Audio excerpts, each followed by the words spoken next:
Assalamualaikum warahmatullahi wabarakatuh. Saya akan mempresentasikan machine learning you only look pada artificial intelligence.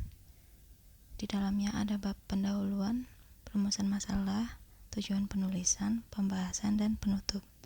Pada pendahuluan yaitu machine learning bagian dari kecerdasan buatan merupakan metode untuk mengoptimalkan performa dari sistem dengan mempelajari data sampel atau data history.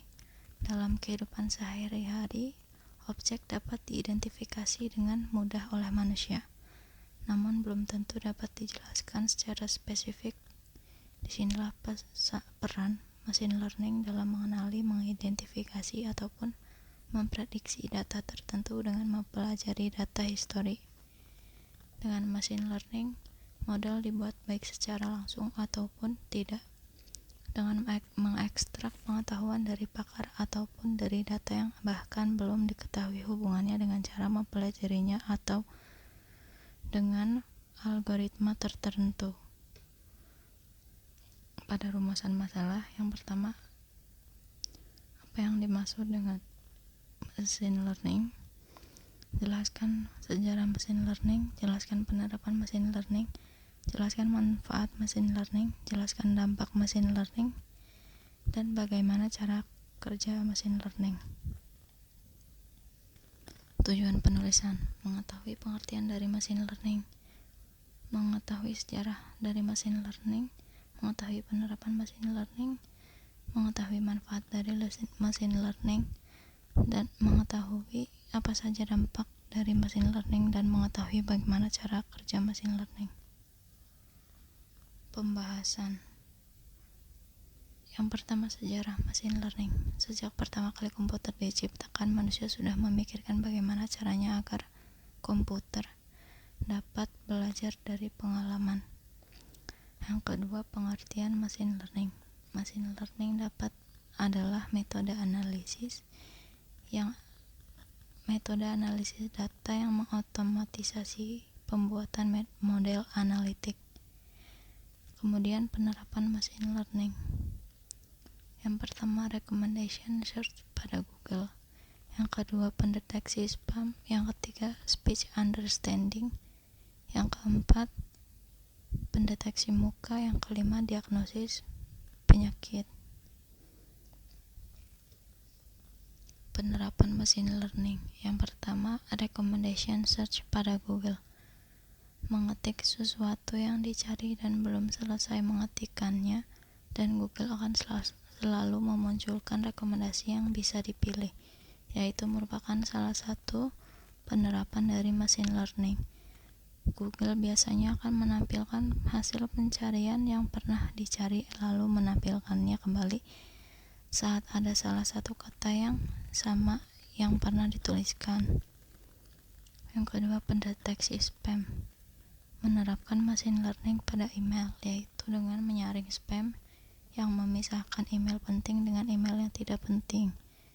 Sebelum masuk ke box email akan dikirim dan diperiksa dengan algoritma tertentu untuk memisahkan email spam atau tidak.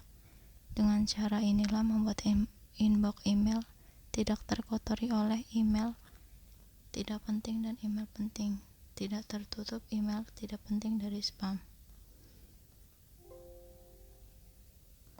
Speech understanding. Smartphone yang dibuat dengan ditanam fitur mobile assistant. Pada penerapan mobile assistant, machine learning akan mengingat suara sehingga tidak perlu repot lagi mengetik, namun tinggal mengucapkan apa yang akan cari, dan dalam sekejap apa yang akan dicari ditampilkan. Tentunya sebelum menggunakan fitur ini, suara sudah disimpan sebelumnya saat mengatur fitur ini. Yang keempat, pendeteksi muka. Microsoft Howell menerapkan machine learning, yaitu dengan mengidentifikasi dan mengenali wajah seseorang, sehingga informasi bisa langsung didapat. Pendiagnosis penyakit. Di dunia medis sekarang sudah dimudahkan oleh komputer dalam kasus pendiagnosisan. Kini dengan cara adanya gejala yang dialami pasien dan rekam medisnya. Sebuah komputer bisa memberikan diagnosa apabila penyakit yang sama dengan sebelumnya atau bukan. Manfaat machine learning, yaitu yang pertama, otomatisasi teknik pemasaran Anda untuk meningkatkan penjualan. Analisis berbasis AI untuk keputusan bisnis yang lebih baik. Meningkatkan keamanan dan pemeliharaan peralatan Anda. Menghemat waktu, mempermudah manajemen persediaan rantai pasokan. Proses perekrutan lanjutan. AI membantu dalam memerangi penipuan dan mencegah kejahatan. Dampak dari machine learning.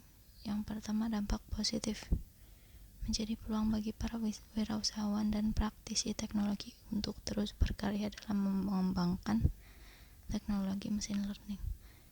Kemudian yang kedua, dampak negatif. Tenaga kerja digantikan oleh alat teknologi machine learning. Ketergantungan terhadap teknologi, terlena oleh kemampuan gadget sehingga lupa belajar untuk melakukan suatu aktivitas tanpa bantuan teknologi. Cara kerja machine learning. Langkah-langkah yang digunakan dalam machine learning. Yang pertama, mengumpulkan data. Data mentah bisa berupa Excel, Microsoft Access, file text, dan lain-lain. Semakin banyak variasi kepadatan dan volume data yang relevan, semakin baik prospek pembelajaran untuk mesin. Yang kedua, mempersiapkan data. Proses analisis berkembang dengan kualitas data yang digunakan untuk meluangkan waktu untuk menentukan kualitas data. Kemudian mengambil langkah-langkah untuk memperbaiki masalah seperti kehilangan data dan lainnya. Yang ketiga, melatih sebuah model. Pemeliharaan algoritma representasi data yang tepat dalam bentuk model. Data yang disiapkan bagi menjadi dua, yaitu train and test. Training data digunakan untuk mengembangkan model. Tes data digunakan sebagai referensi. Yang keempat, yaitu meningkatkan kinerja. Melibatkan pemilihan model yang berbeda untuk memperkenalkan lebih banyak variabel untuk meningkatkan efisiensi. Evaluasi model. Menentukan ketepatan dalam pemilihan algoritma berdasarkan pengujian. Artificial intelligence dengan kesimpulan, machine learning dapat memberikan kemudahan di dunia. Salah satu contoh machine learning adalah image classification dan image recognition seperti pengenalan wajah, ganjil dan genap di Jakarta. Sekian